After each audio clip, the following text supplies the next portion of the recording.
Hey everyone, Nick Bellezzo here, hopeless guitar enthusiast, emphasis on hopeless. A lot of people have been asking me, hey Nick, you're a cool-ish kind of guy. What type of rig do you use when you play live? What type of stuff and pedals do you use? And by everyone's been asking me, I mean no one's been asking me. I just wanted to share, and I really need the attention.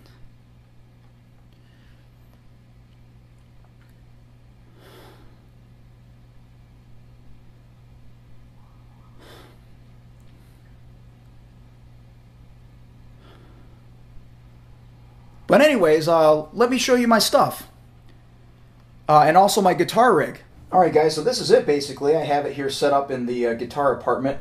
Normally I don't do this. Luckily I have the coolest neighbors in the world, and I always ask them if I'm too loud, and they're always like, nope. Or one neighbor tells me to turn it up even. But yeah, thank you. A shout out to my neighbors, Grant, Christina, and Dan. Thank you for putting up with this nonsense here. So basically, you know, pick my guitar of choice is the Shoreline Gold Tele that I built. And then I have the Fender Custom 68 Reissue Silver Face. And this one has both a revamped channel. The custom channel has a basement tone circuit in it. And then the standard, or the trem channel, now is called the vintage channel. And it doesn't have that negative bias feedback. It's like got the blackface mod to it. But the reverb and the trem work on both channels. And it's a dual channel amp that I do run both channels simultaneously. And here are the pedals that I use. And I usually use this with the band Wild Jesus that I sit in with a lot. And for the last few shows, this is the rig that I've used when I play live. I do add and subtract the pedal here and there. I never play with a pedal board. I've always been that guy, so I have all this stuff in a duffel bag and just dump it on stage and set it up real hastily, so that's kind of how I roll. But this is what I've been playing live with the last few times. You have your master volume, Ernie Ball volume pedal. Then you have an Ernie Ball stereo pan pedal that I have in pan mode. Old mid-90s GCB 95 Crybaby. Dunlop Uni-Vibe from the late 90s. And then it goes into the Rockett Audio Archer iKon, which is a clone, one of the many, of the Gold Centaur, which goes in between $2 to $3 grand now. And the distortion sounds really, really great on this, but I actually use it as a clean boost. I think it's really good for that. And then it goes into my 1.4 version OCD from like 2008. And then this next pedal I actually got unexpectedly. It's a Fulltone Plim Soul that I got in a multi-gear tray, and I traded studio monitors, and I got this with a guitar and some other goodies, and he threw this in to sweeten the deal. So I didn't expect it, and I ended up loving it, and it's kind of like a distortion sustain pedal, and I actually only use it when gearing it up with, we're pairing it with the OCD. So I do my OCD for basic distortion, which my amp's usually loud enough to push the air pretty heavy, and then I kick in the Plim Soul for like solos if I want more sustain. And finally it goes into the Aqua Puss analog delay, which I've grown to love. Again, I got, as sort of a payment, I got a bunch of pedals from a friend of the family, Mike, for selling some gear, and he paid me in pedals, and ended up really liking this one. So I use that analog delay a lot, and you can manipulate it to make cool sounds. So let me play some of this rig and explain this stereo setup I got here. First pedal, of course, the master volume, where I can just turn it off, or I can do my pseudo pedal steel.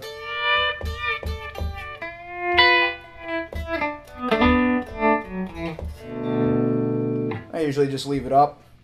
And then my stereo pan pedal, so when it's all the way down like this, it's on output A, and then it fades into output B. Now, output A goes to the rest of my pedal chain here, and then into the first channel on my reverb. Then the second one gets panned to the second channel. And I'll explain that in a second, what I do there. Then, of course, goes into the wah-wah, and then I use the Uni-Vibe on some songs. And my boost.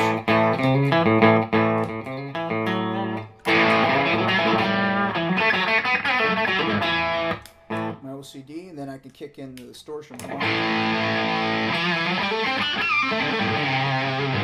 then my delay.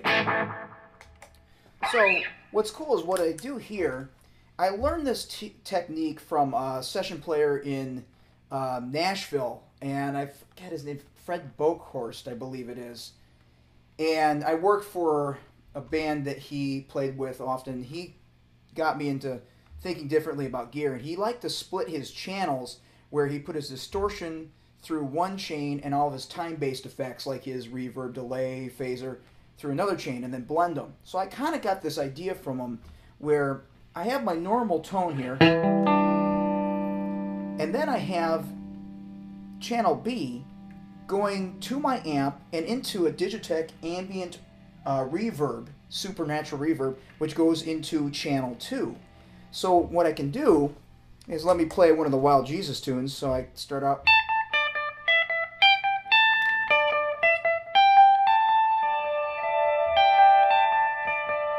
I can kind of bring in the reverb as it goes. So.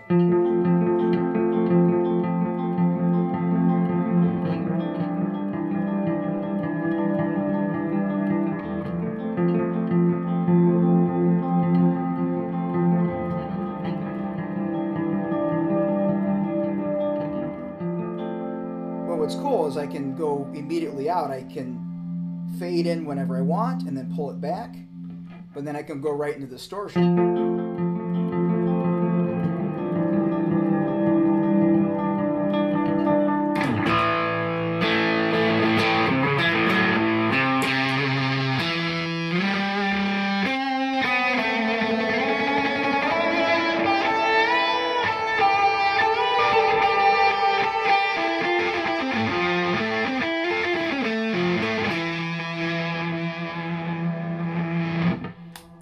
So I've always been kind of fond of being able to create those effects, especially with a band like Wild Jesus. It gets wild sometimes, so it's cool to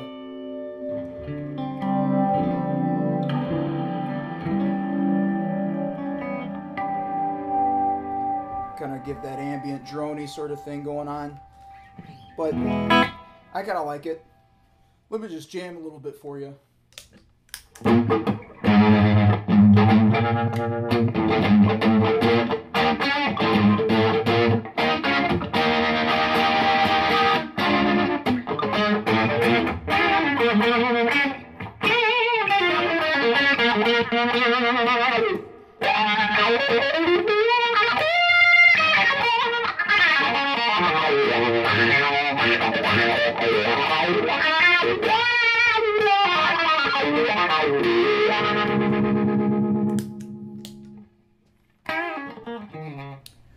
So that's it. I hope you enjoyed it. Maybe you learned something. Maybe you didn't. If you liked it, cool. If not, then nah.